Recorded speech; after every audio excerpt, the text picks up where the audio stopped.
மதத்தை வைத்து மக்களை பிளவுபடுத்தி அதன் மூலமாக அரசியல் ஆதாயம் தேடி பிழைப்பு நடத்தி கொண்டிருக்கின்ற பாஜகவினுடைய சங்கி கூட்டங்களுக்கு நான் சொல்லிக் கொள்வதெல்லாம், அயோத்தியில் பாபர் மசூதியை இடித்துவிட்டு ராமர் கோவில் கட்டினீர்கள்.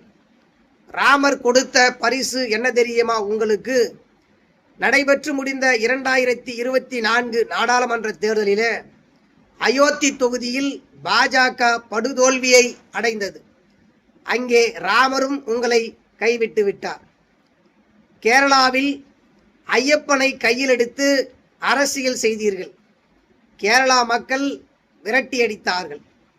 தமிழ்நாட்டில் இந்த மதத்தின் மூலமாக அரசியல் செய்து எப்படியாவது தமிழ்நாட்டில் காலூன்றி விடலாமா என்று நீங்கள் ஒரு கணக்கு போட்டு தற்போது முருகனை கையில் எடுத்து முருகனுக்கு மாநாடு நடத்தி கொண்டிருக்கிறீர்கள்.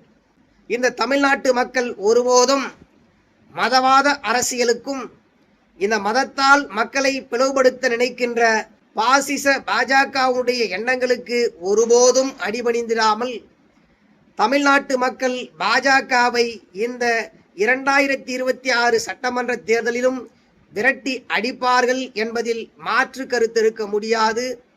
எப்போது தமிழ்நாட்டில் தேர்தல் வந்தாலும் பாஜகவிற்கு சம்மட்டி அடி அடிக்க பெரியார் பிறந்த இந்த தமிழ் மண் காத்து கொண்டிருக்கின்றது.